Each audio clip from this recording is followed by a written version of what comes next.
Commander Zethkar had served in the Vorthak Imperial Navy for 28 cycles, long enough to have witnessed the subjugation of 7 different species and the orbital bombardment of 12 rebellious worlds. His chitinous exoskeleton bore the scars of countless battles, and his reputation for tactical brilliance was known throughout the fleet. When the High Command assigned him to investigate the mysterious destruction of 3 hegemony research stations on the rim worlds, he considered it routine cleanup work. The journey to the Kepler system took 18 standard days through hyperspace. During that time, Zethkar reviewed the sparse intelligence reports from the affected sectors. 3 heavily fortified research facilities had gone dark within a span of 2 local weeks. The final transmissions from each station were identical.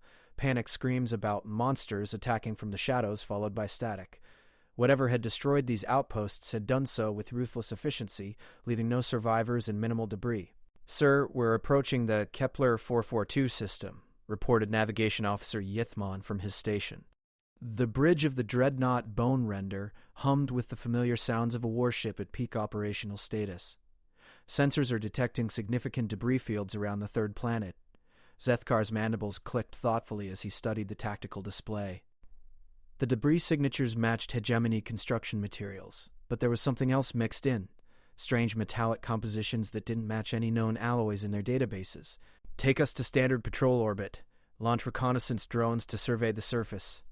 As the massive Vorthak vessel settled into orbit around Kepler 442b, the first images from the surface began appearing on the main viewer. What they saw defied explanation. The research station, which should have been a smoking crater after a proper orbital strike, was still largely intact, but it had been transformed into something that looked more like a primitive fortress than a modern scientific facility. Crude barricades made from salvaged metals surrounded the perimeter, and strange symbols were painted on the walls in what appeared to be dried blood. "Life signs?" Zethkar inquired, his tactical mind already calculating deployment strategies. "Multiple contacts, sir. Approximately 47 biosignatures scattered throughout the facility." "But, sir," the sensor operator's voice carried a note of confusion. "These readings don't match any known species in our database.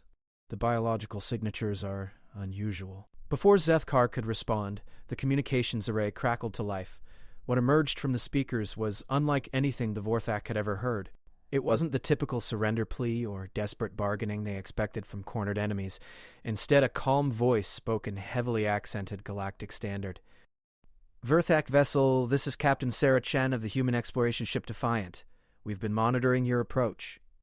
We're currently conducting salvage operations on the surface and would appreciate if you maintained your current orbit." The bridge fell silent. In all his years of military service, Zethkar had never been addressed so casually by beings who should have been begging for their lives. The audacity was either supreme confidence or complete ignorance of their situation. "Unknown vessel," Zethkar replied, his voice carrying the authority of the Imperial Navy. "You are trespassing on hegemony territory and are suspected in the destruction of military assets. Surrender immediately and prepare to be boarded." The response came back almost immediately, and there was something in the human's tone that made Zethkar's combat instincts twitch. It sounded almost amused. "I'm afraid that's not going to happen, Commander. We have legitimate salvage rights here.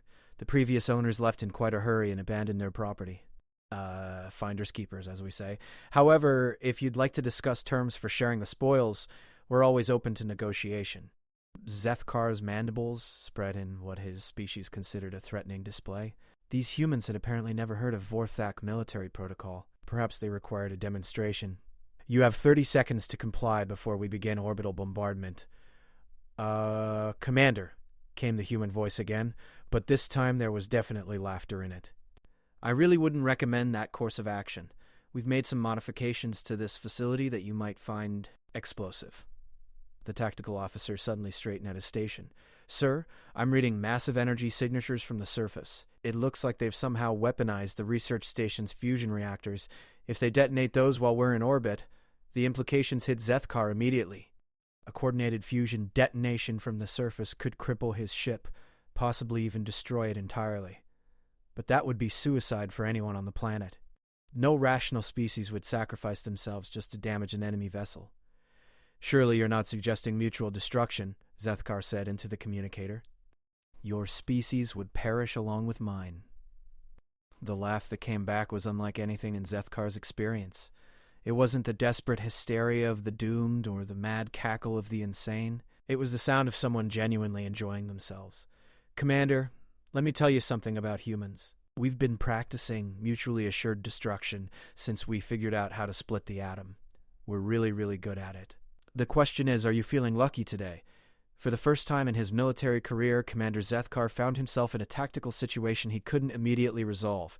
These humans had somehow gained control of enough firepower to threaten his dreadnought, and they seemed perfectly willing to die taking it with them.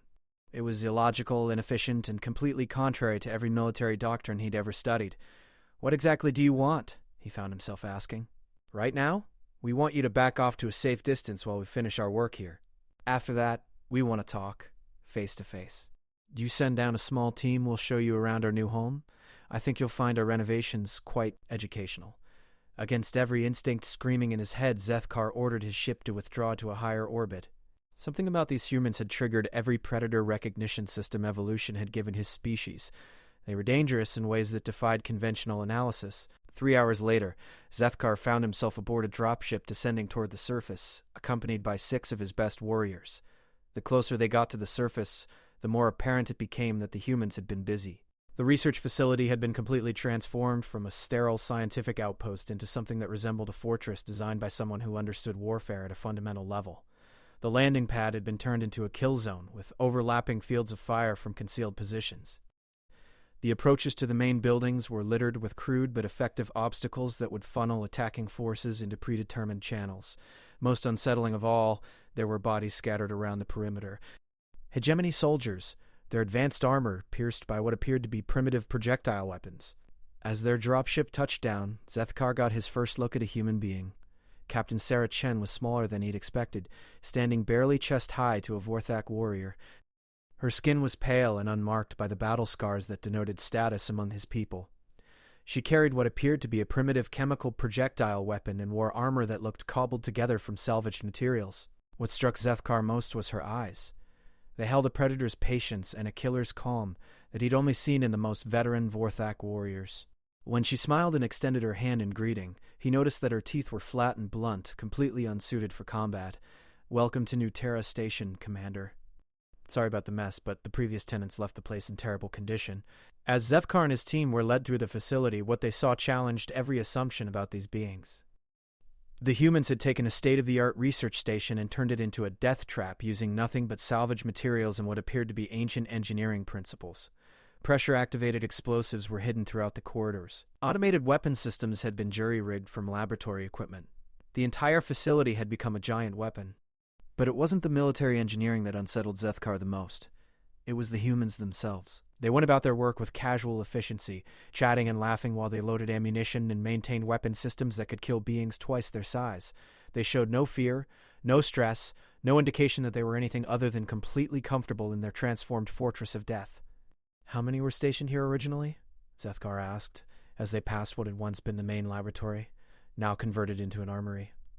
"About 200 hegemony personnel," Chen replied casually. "Military and civilian. They put up quite a fight for the first few days. And your numbers?" Chen's smile was sharp. 47. Though we lost Jenkins in that unfortunate incident with the security mechs. Brilliant engineer. Terrible sense of humor. He thought it would be funny to reprogram them to play music while they killed people. The mathematics were staggering. 48 humans had somehow overcome a fully equipped hegemony garrison that outnumbered them more than 4-1. They'd done it with inferior weapons, no knowledge of the facility's layout, and apparently while maintaining enough good humor to make jokes about it afterward. How? The question slipped out before Zethkar could stop himself. Chen paused in their tour and turned to face him directly. Her expression became serious for the first time since they'd met. "Commander, let me ask you something. In all your military experience, have you ever faced an enemy that had absolutely nothing to lose?" Zethkar considered the question. Desperate enemies fought differently than rational ones, but desperation usually led to sloppy tactics and unnecessary risks. Occasionally. They rarely present significant tactical challenges. That's because you've never fought humans. "We're not desperate, Commander. We're just very, very good at making the other guy wish he'd never picked a fight with us." As they continued through the facility, Chen explained their situation with casual matter-of-factness. The human exploration ship Defiant had suffered critical engine damage while investigating the abandoned station. They'd been forced to land and begin immediate salvage operations to repair their vessel. When the hegemony garrison had attempted to arrest them as trespassers, the humans had politely requested permission to continue their work. When that request was denied, they'd systematically eliminated everyone in the facility over the course of a week. The thing about humans, Chen continued as they entered what had once been the command center, is that we're very good at adapting. When someone tells us we can't do something, we tend to take that as a personal challenge. The command center had been turned into something that defied description. Human technologies that Zethkar didn't recognize had been integrated with hegemony systems in ways that should have been impossible. Crude displays showed tactical information that was more comprehensive than what his own ship could provide. Weapon systems had been networked together into a unified defense grid that could coordinate fires across the entire facility. Impressive, one of Zethkar's warriors commented, though primitive by our standards. The human technician working at one of the consoles looked up and grinned. Primitive, sure, but it works. And it's cheap. Sometimes the best solution is the one nobody expects. That evening, Captain Chen invited Zethkar to join her for what she called dinner and a show. The meal itself was unremarkable, consisting of rations heated over an improvised cooking device. But as they ate, Chen began telling stories about humanity's military history. She spoke of wars fought with wooden clubs and metal spears, of sailing ships bristling with primitive cannons, of aircraft dropping explosives while men fired rifles at each other from trenches carved into poisoned earth. Each story was more impossible than the last, describing conflicts where humans had killed each other with a creativity and persistence that defied rational explanation. The thing you have to understand about my species, Chen said as she cleaned her rifle with practiced efficiency, is that we've been perfecting the art of killing each other for about 10,000 years. We're very good at it. When we finally got off our home planet and met other species, well, let's just say we brought some unique perspectives to interstellar relations. As night fell over the facility, Zethkar was given a demonstration of human night-fighting capabilities. Using primitive night vision devices and coordination techniques that seemed almost telepathic, the humans conducted training exercises in complete darkness.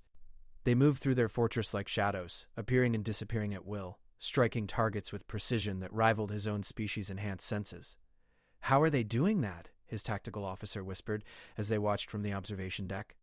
"Practice," Chen replied from behind them. None of them had heard her approach. Lots and lots of practice. Humans evolved as persistence hunters. We're not the biggest, fastest, or strongest, but we're very good at not giving up. Ever.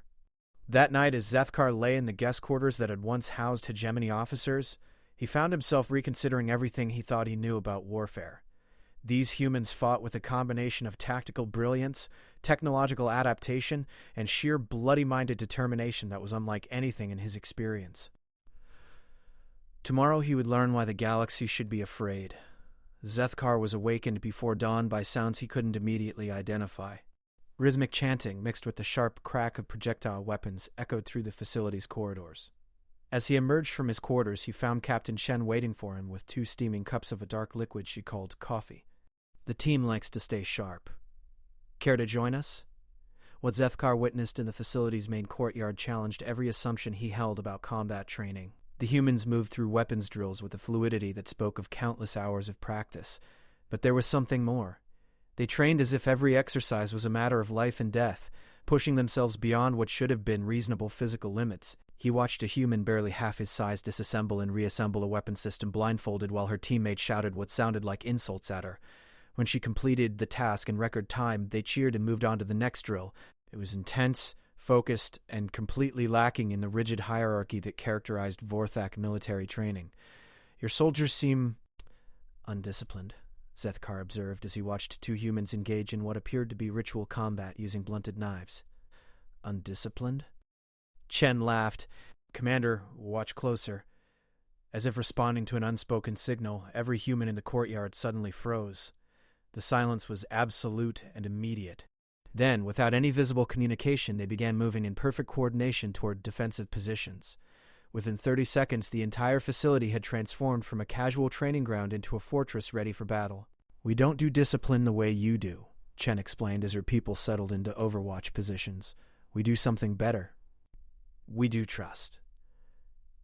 The demonstration that followed was unlike anything in Zethkar's military experience. Using nothing but hand signals and subtle movements, the humans coordinated complex tactical maneuvers that would have challenged his own elite units. They moved like a single organism, each individual anticipating the actions of their teammates with uncanny precision. "How long have you been training together?" Zethkar asked. "About 8 months," replied the human who'd been introduced as Lieutenant Murphy, their demolitions specialist. "Though Sarah's been drilling us pretty hard since we got stranded here. 8 months. Zethkar's own warriors trained together for years before achieving that level of coordination. Yet these humans had somehow compressed decades of tactical development into less than a standard galactic year. Perhaps you'd like to see our defensive capabilities in action?" Chen suggested. "We've been expecting company." As if summoned by her words, the facility's alarm system began broadcasting alerts.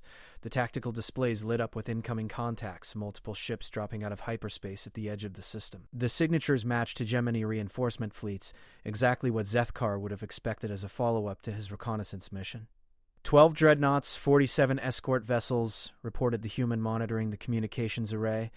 "They're broadcasting standard surrender ultimatums on all frequencies." Chen nodded calmly and began issuing orders that transformed the facility from a casual outpost into a fortress of death. Weapon systems came online with mechanical precision. Defensive barriers deployed from hidden compartments. In minutes, the research station had become something that belonged on the front lines of a galactic war. "You can't seriously be planning to fight an entire fleet," Zethkar said as he watched the preparations. "This facility, no matter how well defended, cannot withstand orbital bombardment from 12 dreadnoughts." "Of course not," Chen agreed cheerfully. "That would be suicide, which is why we're not going to let them bombard us." The human plan was so audacious that Zethkar initially dismissed it as impossible. Using the facility's modified fusion reactors, they intended to create a massive electromagnetic pulse that would disable the approaching fleet's electronics. The pulse would be powerful enough to cripple ships even in high orbit, but it would also destroy most of the facility's own systems. "You'll be blind and defenseless after the pulse," Zethkar pointed out. "Not blind," Murphy said with a grin that showed too many teeth. "We've got backup systems the hegemony never thought to look for. Old-fashioned analog tech. Sometimes the ancient ways are the best ways." As the enemy fleet entered weapons range, Zethkar found himself in the facility's command bunker, watching displays that showed tactical information no hegemony system should have been able to provide. The humans had somehow tapped into quantum communication networks and military surveillance satellites across multiple star systems. "How are you accessing hegemony intelligence networks?" he demanded. "We asked nicely," replied the human technician, whose fingers danced across control interfaces with impossible speed. "Also, your security protocols are terrible. You should really consider upgrading your encryption algorithms sometime this century." The electromagnetic pulse, when it came, was like watching a star explode in slow motion. Every display in the command center went dark for exactly 17 seconds. When the backup systems came online, they revealed a fleet of dead ships drifting helplessly in orbit, their crews trapped aboard vessels that had suddenly reverted to unpowered metal coffins. But the humans weren't finished. "Phase 2, Chen announced, and suddenly the facility's hidden weapon systems revealed themselves. What Zethkar had assumed were communications arrays were actually improvised mass drivers, capable of accelerating projectiles to significant fractions of light speed. The decorative modifications to the facility's exterior were actually targeting systems that could track individual ships across interplanetary distances. The mass drivers began firing with methodical precision, sending tungsten projectiles screaming up through the atmosphere toward specific targets in the disabled fleet. The humans had somehow calculated trajectories that would penetrate the hulls of ships whose armor should have been impervious to such primitive weapons. "Kinetic energy equals 1/2 mass times velocity squared," Murphy explained casually as they watched the first projectile impact tear through a dreadnought's hull. "Amazing how much damage you can do with high school physics and enough imagination." Within an hour, 8 of the 12 dreadnoughts had been destroyed or crippled. The remaining 4 had managed to restore minimal power and were attempting to retreat to hyperspace jump distance. The escort vessels that hadn't been destroyed outright were either drifting helplessly or fleeing the system at maximum sublight speed. "Impossible," Zethkar muttered as he watched the tactical display. "A ground installation cannot engage a fleet in orbital combat and win." "Technically, you're right," Chen admitted. "But humans have a long tradition of doing things that are technically impossible. We're really good at it." As the last enemy ships limped away from the system, Zethkar found himself confronting a new reality. These humans hadn't just defeated a hegemony fleet. They'd done it using tactics and technologies that shouldn't have worked according to any military doctrine he knew. They'd turned a research facility into a fortress, and that fortress into a weapon capable of destroying capital ships. Your species, he said slowly, approaches warfare in ways that are completely illogical. Illogical?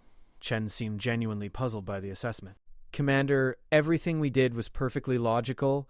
We identified our opponent's weaknesses, developed counters to their advantages, and executed a plan that maximized our strengths while minimizing our vulnerabilities. That's basic tactical thinking. But the risks you took were enormous. The electromagnetic pulse could have killed everyone in the facility. The mass drivers could have exploded during firing. Any number of your improvisations could have failed catastrophically. Chen's expression became thoughtful. You know, Commander, I think that's the fundamental difference between humans and everyone else we've met so far. You calculate risks to avoid failure. We calculate risks to maximize the chance of victory. Sometimes that means accepting the possibility of catastrophic failure in exchange for the opportunity for impossible success. That evening, as Zethkar walked through the facility observing the humans as they conducted post-battle maintenance, he began to understand what made these beings so different. They approached every problem as if conventional solutions were merely starting points for creative interpretation. He watched them disassemble hegemony weapon systems and rebuild them into entirely new configurations. He observed their casual discussions of tactical innovations that would revolutionize interstellar warfare. Most unsettling of all, he listened to their plans for future modifications to the facility that would make it even more dangerous than it already was. We're thinking of adding orbital defense platforms, Lieutenant Torres explained as she showed him blueprints drawn on salvaged material. Mobile units that can maneuver independently and coordinate attacks. Kind of like space-based fighter craft, but with the firepower of destroyers. Using what technology, Zethkar asked, studying designs that incorporated principles he'd never seen before. Oh, we'll figure that out as we go. Humans are good at improvisation. The casual confidence was staggering. These beings spoke of revolutionary military technologies as if they were weekend hobby projects. They discussed impossible engineering challenges as minor technical hurdles to be overcome through creative thinking and sufficient determination. How did your species develop such an approach to warfare? Zethkar found himself asking Chen as they stood on the facility's observation deck, looking out at the debris field that had once been a hegemony fleet. Necessity, she replied simply. For most of our history, humans have been at war with other humans. We learned to fight in every environment imaginable, using every tool we could develop or steal or improvise. When you spend 10,000 years figuring out new ways to kill members of your own species, you get very good at adapting to unusual circumstances. And now you're applying those skills to interstellar combat. Now we're applying those skills to survival. The galaxy is a dangerous place, Commander. Full of species that think they're apex predators just because they've got claws and armor and advanced technology. They've never had to fight someone who was smaller, weaker, and supposedly inferior, but absolutely refused to lose. As night fell over the facility, Zethkar realized that his mission parameters had fundamentally changed. He'd come to investigate the destruction of 3 research stations. Instead, he'd discovered something that would require immediate strategic reassessment by every military force in the galaxy. Humans didn't just fight wars. They redefined what warfare could become. They turned disadvantages into advantages, transformed desperation into determination, and approached every conflict as an opportunity to prove that impossible victories were simply victories that required more imagination. Tomorrow he would learn what happened when human creativity met truly desperate circumstances. 3 days after the fleet engagement, Zethkar thought he was beginning to understand human tactical philosophy. Then Captain Chen announced they were going on a field trip. "There's something I want to show you," she said over their morning coffee. "A little demonstration that should help clarify why my species has such a unique perspective on military affairs." The destination was a hegemony military outpost approximately 200 kilometers from their current location. According to intelligence gathered from captured communications, it housed a regiment of elite Korvax shock troopers, the same species that had spearheaded the conquest of the Outer Rim territories. The facility was built into a mountain range that provided natural defensive advantages. "You want to attack a fully operational military base with 46 people?" Zethkar said slowly, making sure he understood correctly. "Attack is such a harsh word," Chen replied cheerfully. "I prefer to think of it as aggressive negotiation." The human plan was characteristically insane. Rather than a direct assault, they intended to infiltrate the facility by exploiting a fundamental weakness in Korvax psychology. The shock troopers were renowned for their courage in open combat, but they had one critical flaw. They were terrified of fighting in confined spaces. Korvax evolved on open plains, explained Dr. Six. Sarah Kim, the team's xenobiologist. Wide open spaces where they could use their speed and pack hunting instincts. Put them in tunnels or enclosed environments and their performance degrades significantly. It's a species-wide phobia that their military training has never been able to overcome.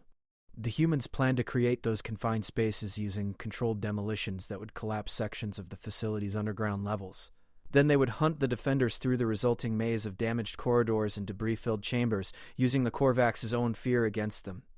This assumes you can actually reach the facility without being detected, Zethkar pointed out. Korvax sensory arrays are among the most sophisticated in the galaxy. Oh, we're not going to sneak up on them, Chen said with that disturbing smile. We're going to walk right up to the front door and knock. The approach to the Korvax facility was conducted in broad daylight, with the humans making no attempt at concealment. They traveled in a single vehicle that should have been spotted by sensors from dozens of kilometers away. When Zethkar questioned this apparent suicide mission, Lieutenant Murphy explained their strategy with enthusiasm. See, the thing about sophisticated detection systems is that they're designed to identify threats, he said as their transport rumbled across the rocky terrain. But we're not registering as a threat. We're registering as a maintenance crew. The humans had somehow acquired legitimate hegemony identification codes and were broadcasting signals that identified them as a routine technical inspection team. Their vehicle matched the profile of standard maintenance transports, and their approach vector followed established supply routes. To the Korvax sensors, they appeared to be exactly what they claimed to be. How did you obtain valid hegemony credentials? Zethkar demanded. We asked the nice computer systems at the research facility, replied the human handling their communications. Amazing how helpful artificial intelligences can be when you explain the situation properly. As they approached the facility's main entrance, Zethkar observed the human team making final preparations for what they casually referred to as the show. Each member carried equipment that looked like standard repair tools but had been modified in ways that turned them into sophisticated weapons. Their uniforms were perfect replicas of hegemony maintenance gear, complete with appropriate rank insignia and identification badges. Remember, Chen addressed her team as they pulled up to the security checkpoint, we're here to inspect the atmospheric recycling systems. Smile, be professional, and try not to shoot anyone until I give the signal. The performance that followed was a masterclass in psychological manipulation. The humans presented themselves to the Korvax guards with exactly the right combination of boredom, authority, and mild irritation that characterized genuine maintenance personnel. They complained about unnecessary inspections, grumbled about bureaucratic requirements, and displayed the universal attitude of workers who would rather be somewhere else. The Korvax bought it completely. Within 30 minutes, the human team had been escorted into the heart of the facility by helpful guards who were eager to complete the inspection quickly so they could return to their regular duties. Zethkar found himself wearing a maintenance uniform and carrying a toolkit full of concealed explosives as they were led through corridors that should have been absolutely secure. Atmospheric processing is this way, their Korvax escort explained as he guided them deeper into the facility. Though I must say everything seems to be functioning normally. That's what they always say, Chen replied with practiced exasperation. Then corporate gets upset when the recyclers start producing toxic gases and everyone dies. We're just here to make sure your systems meet current safety standards. The Korvax escort nodded sympathetically and continued the tour, completely unaware that he was leading a team of saboteurs directly to the facility's most critical systems. The humans maintained their performance flawlessly, asking technical questions about airflow rates and filter efficiency, while simultaneously noting defensive positions and structural weak points. Your species has a remarkable talent for deception, Zethkar observed quietly as they examined what appeared to be a standard atmospheric processor, but was actually the facility's main power distribution hub. It's not deception, Chen replied while casually attaching what looked like a diagnostic device to the main control panel. We really are here to inspect your atmospheric systems. We're just planning to make some unauthorized modifications while we're at it. The signal came 43 minutes later, when the human team had positioned themselves throughout the facility's critical infrastructure points. Chen's voice echoed through their communication system with a single word, showtime. What happened next redefined Zethkar's understanding of coordinated military action.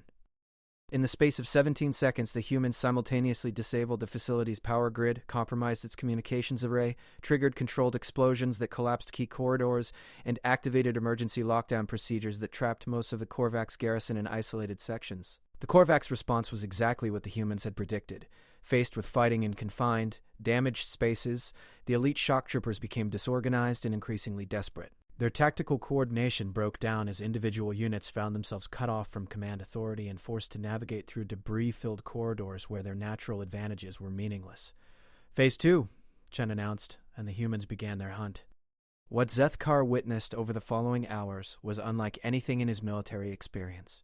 The humans moved through the damaged facility like predators in their natural environment, using improvised weapons and coordinated tactics to systematically eliminate defenders who should have vastly outclassed them in individual combat. They turned maintenance tools into weapons with terrifying efficiency. Welding torches became flamethrowers, cutting tools became projectile weapons, diagnostic equipment became improvised explosives. Every piece of standard maintenance gear had been designed to serve dual purposes, transforming the humans from apparent technicians into a lethal fighting force. But it wasn't just their weapons that made them effective. It was their approach to combat itself. The humans fought like no other species Zethkar had encountered.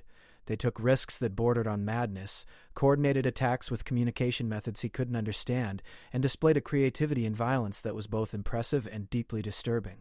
He watched Lieutenant Torres use her knowledge of Korvac's anatomy to disable 3 shock troopers with precisely placed strikes that exploited weaknesses in their natural armor. He observed Murphy coordinate demolitions that brought down corridor sections exactly where fleeing enemies would be trapped. Most unsettling of all, he witnessed the casual professionalism with which the humans went about systematically destroying a military force that outnumbered them more than 10 to 1. "How are you doing this?" he asked Dr. Kim as she used a modified medical scanner to track enemy movements through the facility's walls. "Practice," she replied without looking up from her equipment. Humans had been perfecting urban warfare for centuries, fighting in cities, buildings, tunnels, sewers, you name it. When you spend enough time learning to kill people in confined spaces, you get very good at it. The psychological effect on the Korvacs was devastating. Elite warriors who had conquered star systems found themselves helpless against an enemy that seemed to appear from nowhere, strike with impossible precision, and disappear before retaliation was possible. The humans moved through the facility's damaged corridors like ghosts, leaving behind a trail of disabled enemies and strategic destruction. They're not just fighting, Zethkar realized as he watched the tactical display. They're conducting psychological warfare on a species-wide phobia level. Every species has evolutionary weaknesses, Chen explained as she coordinated the final phase of their operation. Korvacs are afraid of enclosed spaces. Hegemony command structures fall apart when you disrupt their communication networks. Vorthak tactical doctrine assumes enemies will fight according to established military principles. And humans? Chen's smile was sharp enough to cut metal. We're afraid of losing. Everything else is negotiable. The engagement concluded when the surviving Korvax garrison surrendered rather than continue fighting an enemy they couldn't predict or counter. The humans had captured a fully operational military facility using nothing but maintenance equipment and tactical principles that violated every convention of modern warfare. As they secured the facility and began processing their prisoners, Zethkar found himself reconsidering fundamental assumptions about military capability. These humans didn't just think outside conventional tactical parameters, they redefined what those parameters could include.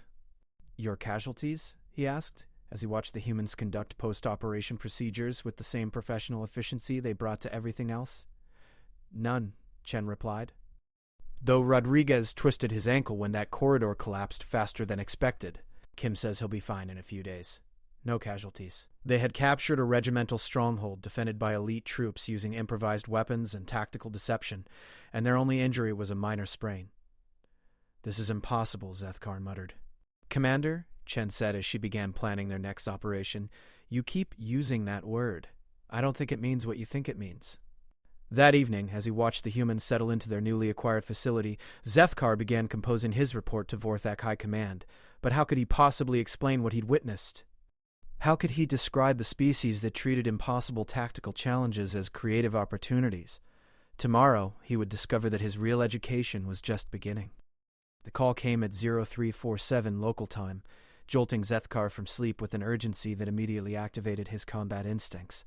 Captain Chen's voice over the communication system carried a tone he'd never heard from her before, genuine concern mixed with what might have been anticipation. "Commander, we need you in the command center. We've got a situation developing that you're going to want to see."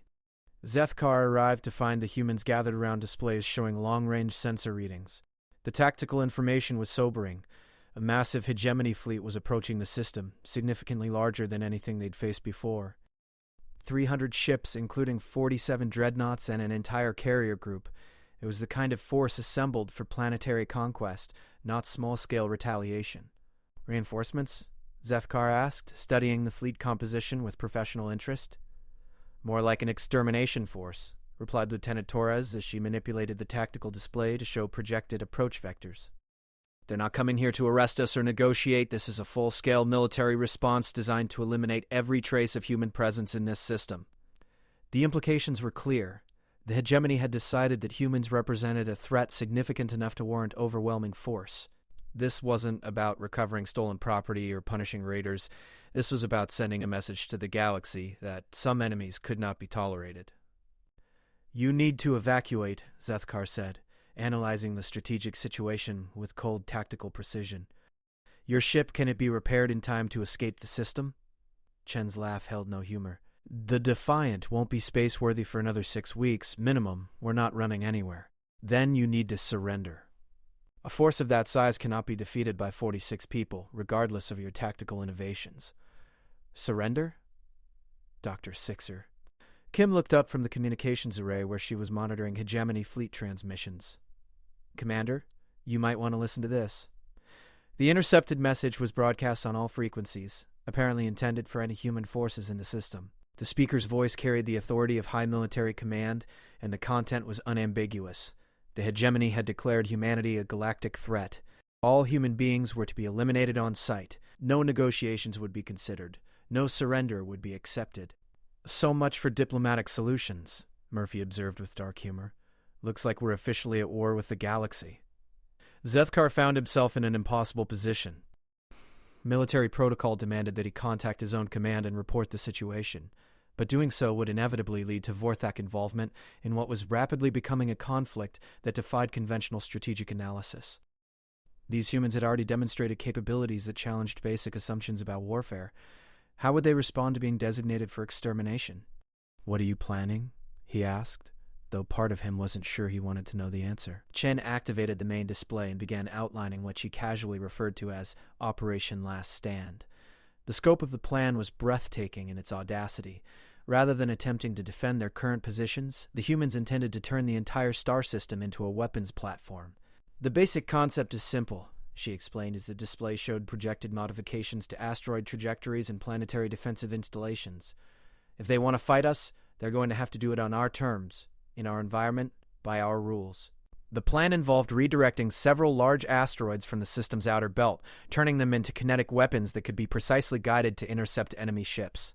Simultaneously, they would establish defensive installations on 3 of the system's moons, creating overlapping fields of fire that would make orbital bombardment prohibitively costly. The asteroid redirection alone would require industrial-level equipment that you don't possess, Zethkar pointed out. We're going to build it, Torres replied, showing him blueprints for mass driver systems that could be constructed using materials salvaged from the facilities they'd already captured. Humans are really good at improvised engineering. In 6 weeks, we work fast when we're motivated. What followed was the most intensive construction project Zethkar had ever witnessed. The humans transformed multiple captured facilities into manufacturing centers, using hegemony industrial equipment to build weapon systems that existed nowhere in conventional military databases. They worked in shifts that seemed to ignore normal biological requirements, driving themselves beyond what should have been sustainable limits. Within the first week, they had established mining operations on 4 asteroids and begun installing improvised propulsion systems. The engineering was crude but effective, using principles that prioritized rapid deployment over elegant design. Every system was built with multiple redundancies and designed for operation by personnel with minimal training. Your species approaches engineering the same way you approach warfare, Zethkar observed as he watched human teams install guidance systems on asteroid-based weapons platforms. You prioritize functionality over sophistication. Sophistication is a luxury, Chen replied, while reviewing construction schedules that would have been impossible for any other species to maintain. When you're fighting for survival, you need things that work, not things that are pretty. As the weeks progressed, Zethkar found himself drawn deeper into the human war effort. Initially an observer, he gradually became a participant as the scale of their preparations exceeded anything he'd thought possible. Humans had somehow created an industrial infrastructure capable of turning raw materials into military hardware with terrifying efficiency. But it wasn't just the engineering that impressed him. It was the way they approached the prospect of impossible odds. Rather than despair or desperate bravado, They displayed a calm determination that treated overwhelming enemy superiority as simply another engineering problem to be solved. "You're not afraid," he realized during one of their planning sessions. "You're facing extinction, and you're not afraid." "Of course we're afraid," Chen replied matter-of-factly. "Fear is what keeps you alive in combat, but being afraid and giving up are completely different things." Kim looked up from her analysis of hegemony fleet capabilities. "Commander, let me ask you something. In all your military experience, have you ever fought a war where losing meant the complete extinction of your species?" "No," Zethkar admitted. "Neither have we. But we've read about them, studied them, prepared for them. Human military doctrine has always included scenarios where survival wasn't guaranteed, where victory meant accepting casualties that would horrify other species, where the only choice was between fighting and dying or surrendering and dying. And when faced with that choice, we fight," Murphy said simply. "We always fight." The human approach to impossible odds became clear as their preparations entered the final phase. They weren't planning to win in any conventional sense. They were planning to make victory so costly for the hegemony that other species would think twice before challenging humanity. They were turning their last stand into a demonstration of why peaceful coexistence was preferable to total war. "This is a message," Zethkar realized as he watched the final installations being completed on the asteroid weapons platforms. "You're not just fighting for your lives. You're fighting to establish a reputation. Every species in the galaxy needs to understand something about humans," Chen agreed as she reviewed the tactical preparations for the coming battle. "We don't start." "And we never, ever surrender when our survival is at stake." The hegemony fleet arrived exactly on schedule, dropping out of hyperspace in perfect formation and beginning immediate tactical deployment. Their approach was methodical, professional, and demonstrated the kind of overwhelming superiority that had conquered dozens of star systems. They were completely unprepared for what the humans had built. The first wave of asteroid strikes came from beyond sensor range, kinetic projectiles moving at significant fractions of light speed and guided by targeting systems that had been networked across the entire star system. The impacts devastated the leading elements of the hegemony fleet, destroying 17 dreadnoughts in the first 30 seconds of engagement. But the humans were just getting started. As the surviving enemy ships attempted to regroup and identify the source of the attacks, they found themselves in a system that had been transformed into a three-dimensional battlefield. Defensive installations on multiple moons coordinated fires across interplanetary distances, hidden weapons platforms activated throughout the asteroid belt. Even the planet's atmosphere had been weaponized, turned into a delivery system for strategic surprises. "This is impossible," Zethkar breathed as he watched the tactical displays show human forces engaging an enemy fleet across multiple planets and moon systems simultaneously. "There's that word again," Chen replied as she coordinated defensive fires with calm professionalism. "Commander, let me explain something about human military philosophy. We don't accept limitations imposed by conventional thinking. When someone tells us something is impossible, we consider that a design challenge." The battle that followed lasted for 18 hours and redefined Zethkar's understanding of what warfare could become. The humans fought with a creativity and determination that turned every aspect of the star system into a weapon. They used gravitational fields to redirect enemy missiles. They triggered solar flares to disrupt electronic systems. They even coordinated with the system's natural asteroid movements to create kinetic weapons that appeared to come from random directions. Most importantly, they never stopped adapting. When enemy forces developed counters to one tactic, the humans immediately shifted to approaches that exploited different weaknesses. They fought like a species that had been preparing for this exact scenario for generations, which, Zethkar realized, they had been. 10,000 years of warfare against our own species, Chen explained during a brief lull in the fighting. "We've tried every possible approach to killing intelligent beings. Now we're applying those lessons to an interstellar context." When the surviving hegemony ships finally retreated from the system, they left behind the wreckage of one of the largest military forces ever assembled. The humans had achieved something that violated every principle of conventional military analysis. They had defeated overwhelming odds through superior tactics, innovative technology, and sheer refusal to accept defeat. "How many?" Zethkar asked as the final enemy ships disappeared into hyperspace. 237 ships destroyed or disabled, reported Torres. 63 escaped, most with significant damage. "Your casualties?" Chen's expression became serious for the first time since he'd met her. 14 killed, 23 wounded. Rodriguez finally got to test his new prosthetic leg under combat conditions. 14 killed. Against a force of 300 ships, the humans had lost 14 people. The mathematics of warfare had been fundamentally altered. That night, as Zethkar sat in his quarters trying to compose a report that would adequately describe what he'd witnessed, he realized that the galaxy faced a new reality. Humanity had announced its presence not through diplomacy or trade negotiations, but through a demonstration of military capabilities that defied rational analysis. Tomorrow he would have to decide whether to warn the galaxy about these humans or find a way to ensure that his own species never became their enemy. 6 months after the battle that destroyed a hegemony fleet, Commander Zethkar stood in the rebuilt command center of what was now officially designated as New Terra Station. The facility bore little resemblance to the research outpost he'd first visited. It had been transformed into something that was part fortress, part shipyard, and part embassy, representing humanity's first permanent foothold in galactic civilization. The changes went far beyond mere construction. Representatives from 17 different species had arrived to establish diplomatic relations with the humans, drawn by a combination of curiosity, fear, and the practical recognition that these newcomers could not be ignored. What they found challenged every assumption about how interstellar politics was supposed to work. The Hegemony Council has officially recognized human sovereignty over this system, Captain Chen reported as she reviewed the morning's diplomatic correspondence. They're also requesting negotiations for a non-aggression pact and technology sharing agreements.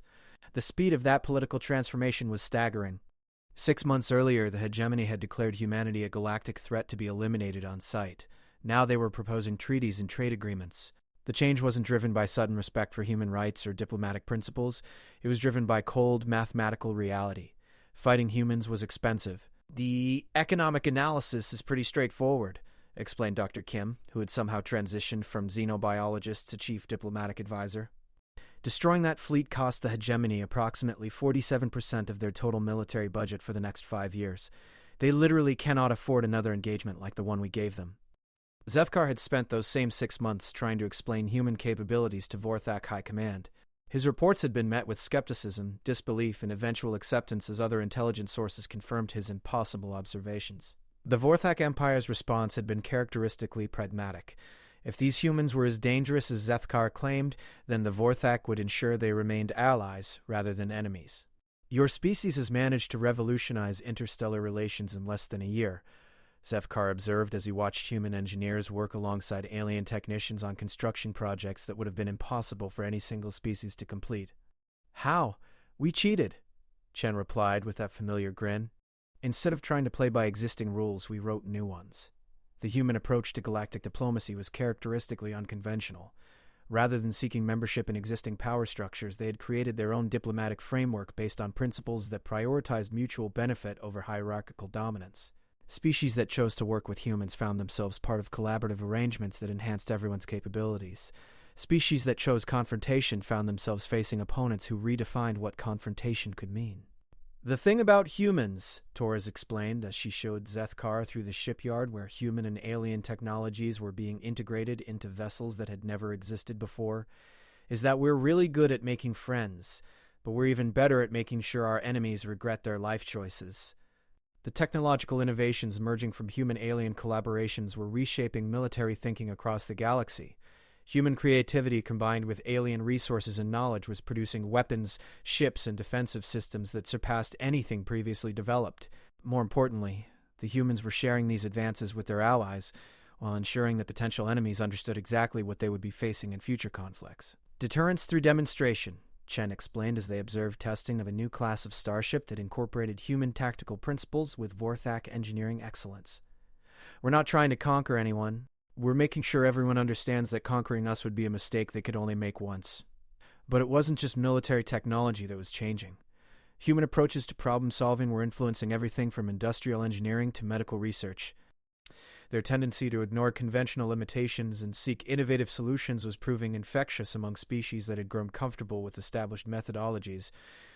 Your people think differently, admitted Professor Kethvar, a hegemony scientist who had requested assignment to the human research teams. You approach problems as if existing solutions are merely suggestions rather than established facts. It's liberating. The galaxy was slowly adapting to the reality that humans brought perspectives that no other species had developed. 10,000 years of warfare against their own kind had given them insights into conflict, cooperation, and survival that were unlike anything in the experience of species that had evolved different approaches to civilization. We had to learn to be creative, Doctor. Kim explained to a gathering of alien psychologists trying to understand human behavior. When you're fighting enemies who share your basic biology and intelligence, conventional tactics don't provide sustainable advantages. You have to constantly innovate just to survive. As Zethkar prepared for his return to Vorthak space, he reflected on the changes he'd witnessed not just in galactic politics, but in himself. 6 months of observing humans had altered his understanding of what was possible when intelligent beings refused to accept limitations imposed by conventional wisdom. "I still don't understand how you do it," he admitted to Chen as they shared what had become their traditional evening coffee. "Your species faces impossible challenges with enthusiasm rather than despair. Maybe that's because we've redefined what impossible means," Chen suggested. "For humans, impossible just means it hasn't been done yet. Everything else is just varying degrees of difficult." The conversation was interrupted by an alert from the communications array. Long-range sensors had detected another fleet approaching the system, but this one wasn't displaying hostile intentions. The ship configurations matched those of the Galactic Council, the ancient organization that governed relations between the oldest and most powerful species in the galaxy.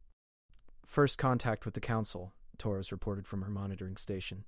"They're requesting permission to approach and establish formal diplomatic relations. The arrival of Council representatives marked humanity's transition from galactic newcomers to recognized major power. It had taken them less than 1 standard year to achieve a status that most species required centuries to attain. They'd done it not through conquest or economic dominance, but through the simple expedient of demonstrating that they could not be ignored. "They're coming because they're curious," Chen observed as she prepared for humanity's first formal diplomatic contact with galactic civilization's governing body, "but also because they're smart enough to know that species who can do what we've done need to be part of the conversation rather than outside it."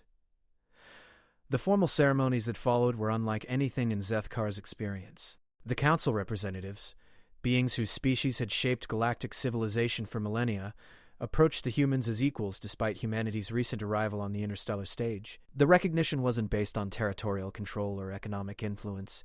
It was based on demonstrated capability and the pragmatic understanding that humans had fundamentally altered the rules governing interstellar relations.